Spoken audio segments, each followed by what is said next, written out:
안녕하세요. 오늘도 영상을 또 올립니다. 오늘은 12월 8일 목요일 오후 11시입니다. 보셔서 뭐 비슷합니다. 어제도 비슷하고 오늘도 비슷하고 아마 내일도 비슷할 겁니다. 달라진 거 별로 없죠. 30만원 출금 아까 또 완료를 했고 거래 내역입니다. 이루어진 게 없습니다.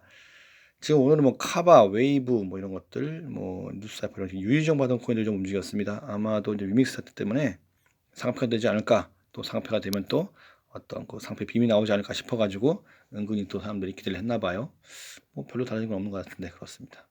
비트 마찬가지입니다. 16,800입니다. 역시 조용하지요. 올라봐야 17,000대 초반이고 떨어져 봐야 16,000 후반입니다. 일단 오늘 중요한 게 그 위믹스 그 상패된 이후 스토리하고요. 뭐 FTX 사태 얘기, 그리고 대한민국이 좀 많이 위험하다 뭐 이런 시기가 좀 있었습니다. 간단하게 또 보죠. 일단 위메드가 오늘 오후 3시에 상패가 됐고요. 그럼에도 불구하고 우리 상 건재하다 뭐 이런 식의 얘기를 했던 것 같습니다. 그리고 해외 상장도 추진하겠다고 하는데 해외 상장 될 것 같으면 벌써 했겠죠. 쉽지는 않습니다. 사람들이 인정한 건 바이낸스나 코인베이스 그 정도일 텐데 되기가 거의 불가능하지요. 오후 3시에 그 상패 될 때 그 직전 가격이 209원이라고 합니다. 209원에 맺힌 피눈물이라고 하는데 이걸 왜 전 아직도 이해가 안 되는 것이 피해자는 위믹스 홀더고 가해자는 위메드인데 왜 업비트에 가서 사람들이 시위를 했을까? 저는 솔직히 아직도 저는 이해가 안 됩니다. 예, 당한 사람은 투자자인데 대표는 회사 돈으로 120억 시그널 입출. 그러니까 이분은 손해 본 게 없어요. 그러니까 상패된 그 다음 날 출근할 때도 웃으면서 출근할 수가 있는 것이죠. 저는 다 알았을 텐데 아직도 잘 이해는 안 됩니다만 안타까운 얘기죠. 뭐. 당한 사람들은 손발이 후들거리고 통곡이라고 하는데 객관적으로 현실적으로 얘기를 해도 해서 봤을 때 지금 좀 늦었습니다. 많이 늦었으니까 어쩔 수가 없어요. 이건요. 일단 지금 뭐 원화에서 좀 상표가 됐고요. 원화가 안 되는 그런 일반적인 비트코인 마켓에 거래소에 상장된 것 같은 지닥이라고 하는 곳에 상장된 것 같은데 사실은 여기 가봐야 의미가 없는 것이 일단 원화가 안 되면 거래소의 기능을 거의 못한다고 보는 게 맞고요. 거래량도 그리고 매수 물량도 거의 없습니다. 그냥 뭐랄까 지갑에 있는 물량 옮겨서 그냥 보관한다 그런 느낌은 모를까 뭔가를 기대하는 건 좀 많이 불가능할 것 같아요. 일단 이 정도일 것 같네요. 일단 지금 위믹스가 이러다 보니까 위메이드도 한번 봐야 되는 거 아니냐 싶은 것이죠.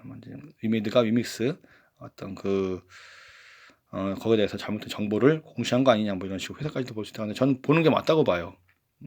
분명히 위메이드도 분명히 엮여 있을 겁니다. 같은 놈들이니까요. 황당한 건 이거죠. 위믹스를 10억에서 1,300억씩 기부를 받은 서울대 유니세프 허망해진 거죠. 사실은 지가 돈 찍어가지고 그 돈 생색내면서 뿌렸다?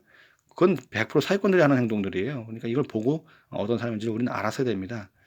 그 점 쉽지가 않았죠. 어쨌든 이런저런 사건이 계속 있고 FTX 위믹스 사태 있다 보니까 코인 거래법이 급물살 탔다고 하는데 뭐 급물살이라고 해봐야 뭐 빨리 되겠습니까만은 그래도 계속 움직여야겠죠. 닥사는 웨이브를 유종목 지정했습니다. 이렇게 하나둘씩 코인들 안 좋은 코인들 좀 상패하는 그런 느낌으로 가는 게 저는 좋을 거라고 봐요. 여기도 맨날 팩인 깨져가지고 말이 많죠. 이거 외에도 진짜 엄청납니다. 코인들은 스캠들은요. 하나하나 장기적으로 봤을 때 꼭 상패가 되는 게 맞다고 봅니다. FTX입니다. 샘 뱅크먼이죠. 루나 붕괴 주범이 이놈이다 라는 식으로 검찰이 수사하고 있다 하는데 죄가 있다 하더라도 저는 권도영 만든 그 시스템은 본인이 만든 코인을 또 다른 코인으로 커버하는 그 느낌의 시스템은 도저히 신뢰할 수가 없기 때문에 둘 다 권도영이나 이놈이나 똑같은 놈이라고 봅니다. 샘 뱅크먼은 사기꾼이다.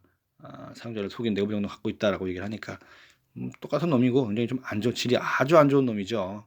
그래요. 근데 뭐 피해자만 억울하죠. 하다 문제가 많다 보니까 미국도 얘기를 하는 게 거래소의 준비금 증명 의무 법안 추진 이렇게 하나하나 좀 약간 부족한 것들이 채워져 가면서 계속 발전하는 게 전 그게 좋다고 봅니다. 시간은 많이 걸리겠죠. 예.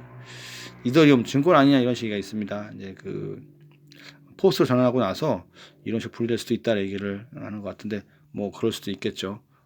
안 됐으면 싶은데 한 사람 개인의 의견이고 또 이분은 또 워낙 또 친앙원파의 쪽이다 보니까 사람들이 또 많이 또 귀를 기울입니다. 한번 또 봐야겠군요.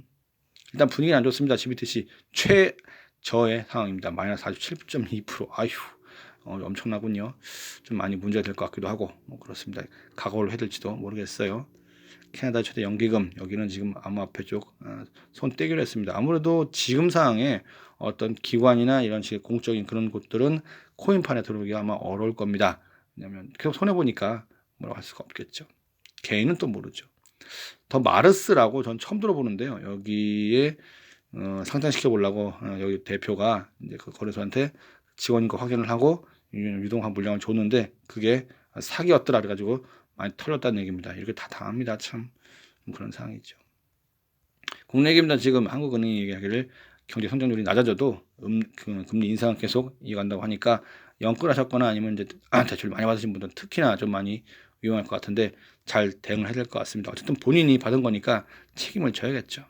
삼성도 마찬가지입니다. 지금 비상경영이라고 하니까 삼성이 비상경영이면 다른 곳은 정말로 위험할 수가 있어요. 매출 1조 잘 나가던 기업이 갑자기 막 부도나기도 하고 그렇습니다. 무리한 상황이다, 아니다, 꼼수다 뭐 이런 식이 있는데 갑자기 이렇게 당하기도 하는군요. 좋지는 않습니다. 분명히요. 그리고 한전 같은 경우는 지금 전기료를 엄청나게 올려야만 해결된다는 식이가 있습니다. 자체 발행 확대 무산이 돼가지고 뭐 하나 멀쩡한 게 없네요. 그리고 마지막으로 부동산 얘기인데요. 오죽하면 시행사에서 분양을 위협감일 테니까 분양을 없던 일로 하자 뭐 이런 식으로 얘기했다고 합니다. 참 오죽하면 이럴까요? 이게 안 될 것 같으니까 야 이게 뭐 72% 미계약이니까 뭐 어마어마하죠. 대한민국이 부동산에 특히나 많은 사람들이 많이 엮여 있는데요. 이번 달 그리고 내년 초까지 엄청난 일이 있을 것 같습니다. 하여간에 대응을 잘 해야 될 것 같습니다. 이상입니다. 좀 분위기는 좋지 않지만 그래도 저는 계속 존버를 합니다. 앞으로 또 어떤 일이 있을지 또 지켜보시죠. 돈들 많이 버시고요. 내일도 또 화이팅 하시죠. 감사합니다.